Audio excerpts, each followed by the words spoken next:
di negara Mesir pada zaman pemerintahan Firaun telah pun dibunuh, melainkan seorang saja. Siapakah seorang itu? Nabi Musa. Nabi Musa pun adalah Bani Israel. Nabi Israel. Dan ironinya, kita perhatikan bagaimana Nabi Musa bukan semata-mata diselamatkan oleh Firaun, tetapi diperbesarkan, dilatih bakat kepimpinannya, bakat politiknya di dalam istana Firaun. Okey. Dan akhirnya kita pun mengetahui bagaimana sunnah para nabi akhirnya berhadapan dengan kebatilan dan taghut. Dan apa yang berlaku ialah Nabi Musa diarahkan oleh Allah Subhanahu Wa Taala sekali lagi menyelamatkan diri dan melancarkan misi dakwah, berhijrah daripada Mesir menuju ke negara Palestin. Dan kalau dalam Quran banyak dah diceritakan bagaimana jahatnya orang-orang Israel ni bila diarahkan oleh Nabi Musa untuk berpindah, mula-mula mereka tak nak. Kemudian bila diarahkan supaya masuk ke dalam Palestin, mereka tak nak kerana dekat Palestin ketika itu telah pun dipimpin oleh bangsa lain, bangsa Kanaan dan seumpamanya. Okey. Dan kita pun mengetahui sejarah bagaimana Bani Israel bersama dengan Nabi Musa telah pun disesatkan di padang teh kat area sini. Dekat Sinai lah, dekat Semenanjung Sinai, kat negara Mesir ni, selama 40 tahun. Di sinilah mereka ni mendapat subsidi. Ini satu lagi kriteria orang Israel suka mendapat subsidi. Dalam Al-Quran disebut sebagai manna wa as-salwa. Dia tak nak berusaha, selalu dapat subsidi daripada Tuhan, yang menyebabkan mereka menjadi bangsa yang malas. Samalah juga dengan orang-orang Israel pada zaman sekarang ni. Jangan ingat bahawa semua orang Israel kaya raya. Tidak, segelintir saja kaya raya. Tetapi apa yang menyebabkan mereka ni boleh berhijrah beramai-ramai ke negara Arab Israel daripada benua Eropah, daripada benua Amerika dan seumpamanya, ialah kerana mereka ni mendapat subsidi daripada orang-orang kaya yang memusuhi orang-orang Arab Muslim di Palestin. Itu sebenarnya perangai antara perangai orang Yahudi. Okey. Tetapi kita kena ingat bahawa dalam sejarah Nabi Musa tidak sempat untuk masuk ke dalam Palestin. Tapi Nabi Musa sempat pergi ke sempadan Palestin saja, sempadan Ardul Muqaddasah saja. Dan apa yang berlaku ketika itu ialah Nabi Musa pun wafat, dan selepas itu era Nabi Allah Daud dan Nabi Allah Sulaiman. Yang mana pada era Nabi Allah Daud dan Nabi Allah Sulaiman itulah yang telah pun berjaya untuk mengembalikan kegemilangan pemerintahan Bani Yahudi ataupun bangsa Israel di negara Palestin. Tetapi kita kena ingat bahawa dalam buku sejarah orang Yahudi, mereka tidak menganggap yang Sulaiman dan Daud itu sebagai nabi mereka. Tapi mereka hanya menganggap bahawa Sulaiman dan Daud itu ialah sebagai raja mereka semata-mata, King of David and King of Solomon. Dan kalau mengikut dakwaan mereka pada zaman tersebutlah, zaman kegemilangan Nabi Daud dan Nabi Sulaiman, mereka berdua ni adalah pemerintah yang hebat. Kerana apa? Kerana diorang punya menteri, diorang punya tentera bukannya semata-mata tentera yang nampak saja, tapi tentera yang tak nampak pun jadi pembantu mereka. Angin, jin dan seumpamanya jadi pembantu kepada kerajaan mereka. Dengan sebab itulah kerajaan Daud dan Sulaiman adalah merupakan kerajaan orang Israel yang kuat dan telah pun sampai tahap menjajah ke seluruh semenanjung tanah Arab sehinggalah ke Yaman kat bawah sana. Kita pun tahu peristiwa Ratu Balqis yang akhirnya bergabung kerajaan empangan Ma'arib itu dan dengan kerajaan Sulaiman, dan menjadi satu kerajaan yang kuat sehinggalah kewafatan Nabi Allah Sulaiman, dan juga sehinggalah kepada peristiwa di mana empangan Ma'arib itu telah pun roboh. Okay, itu adalah sejarah sedikit sebanyak berkaitan dengan siapakah orang yang mula-mula sekali duduk dekat Palestin. Dan sehinggalah kepada zaman Nabi Muhammad SAW, kita pun mengetahui bahawa Nabi Muhammad dia memulakan kari dakwahnya dekat Mekah. Nabi Muhammad pernahlah pergi ke Palestin dalam peristiwa Isra dan Mi'raj. Okey. Sekarang ni kita mengetahui bahawa destinasi Isra dan Mi'raj Nabi Muhammad itu adalah ke Masjidil Aqsa. Dan kita juga mengetahui bahawa sebelum Kaabah itu dijadikan kiblat tempat kita menghadap ketika bersembahyang, Masjidil Aqsa inilah yang menjadi kiblat pertama bagi umat Islam. Okey. Jadi sekarang ni setelah mana kita dah habis bercerita berkaitan dengan beberapa fakta sejarah, kita akan cuba untuk mendedahkan kepada tuan-tuan dan puan-puan semua berkaitan dengan apakah dia sebenarnya yang dinamakan sebagai bangunan Masjidil Aqsa.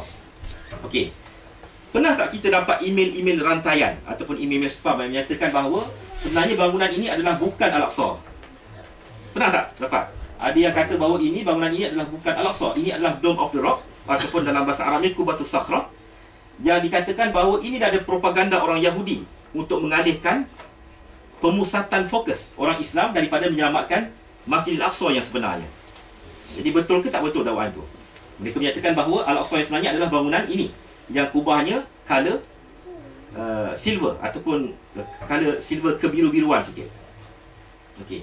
Jadi kita akan tengok di manakah dia masjid yang sebenarnya, untuk mengetahui di manakah bangunan Al-Aqsa yang sebenarnya. Nak tak nak, kita kena mengetahui apakah dia rukun masjid di dalam Islam. Okey. Yang dinamakan masjid itu ialah dia kena ada empat rukun. Kena ada 4 rukun. Ya, pertamanya kena ada lokasi. Kena ditentukan lokasi ya. Kena ada sempadan, kena ada kiblah, dan juga kena ada aktiviti.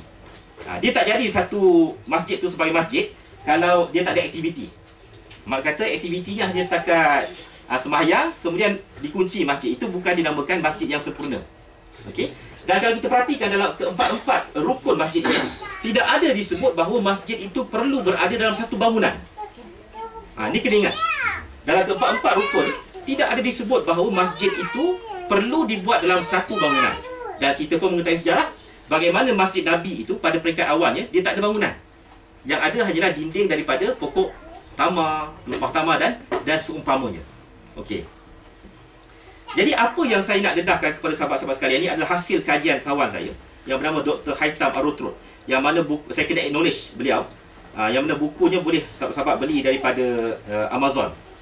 Search lah berkaitan dengan Al-Aqsa Mosque, insya-Allah ada keluar buku yang dikarang oleh Dr. Haitam Ar-Rutrud, yang mana beliau telah pun mendapati bahawa ada beberapa persoalan yang wajar untuk kita jawab dan rungkai berkaitan dengan lokasi sebenar kiblah pertama yang kita nak bincangkan. Okey. Kalau kita perhatikan, pagar Al-Aqsa ni, dia sebenarnya terletak di kawasan yang berbukit. Kawasan berbukit kat belah bawah tu ialah rentasan topografi kawasan Masjid Al-Aqsa, yang mana bangunan Dome of the Rock itu adalah terletak betul-betul di puncak bukit, di dalam pagar yang inilah pagar persegi ni. Okey. Di sana ada beberapa persoalan yang cuba dijawab oleh para pengkaji. Di antaranya ialah mengapa pagar Al-Aqsa tu dia mempunyai sempadan yang tidak sama panjang. Kita perhatikan, setiap panjang pagar Masjid Al-Aqsa itu dia tidak sama panjang. Makna kata, nak faham mudah, dia punya sudut dia ni bukannya 90 degree. Okey. Persoalan kedua, adakah bentuk ini memang direka sedemikian rupa? Okey.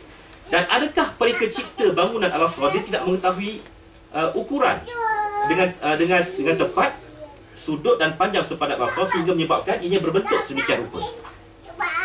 Okey. Sekarang ni dah habis dah. Cari tadi je.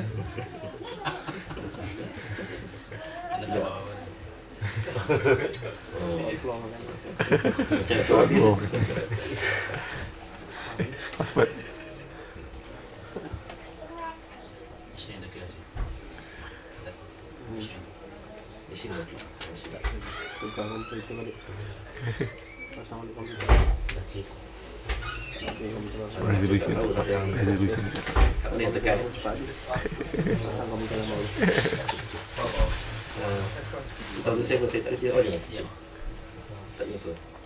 Okey. Apabila kita dah tahu bagaimana bentuk pagar Al-Aqsa tadi, timbul satu persoalan lain, iaitu siapakah dia sebenarnya yang mula-mula sekali membina Masjid Al-Aqsa? Okey. Oleh kerana masa pun dah tinggal sedikit, saya terus jawab lah. Yang mula-mula sekali membina Masjid Al-Aqsa ialah Nabi Allah Adam. Ini termaktub dalam hadis-hadis yang sahih.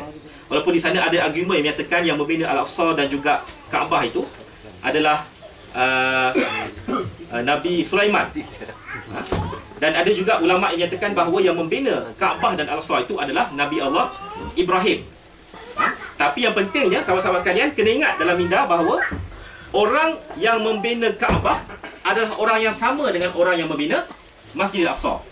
Kena ingat bahawa pembina Al-Aqsa adalah sama dengan pembina Kaabah, kerana berdasarkan daripada hadis sahih yang diriwayatkan oleh Abu Zar, Rasulullah bersabda bahawa apabila ditanya kepada Rasulullah apakah ada masjid pertama yang dibina dekat muka bumi ini, Rasulullah menjawab,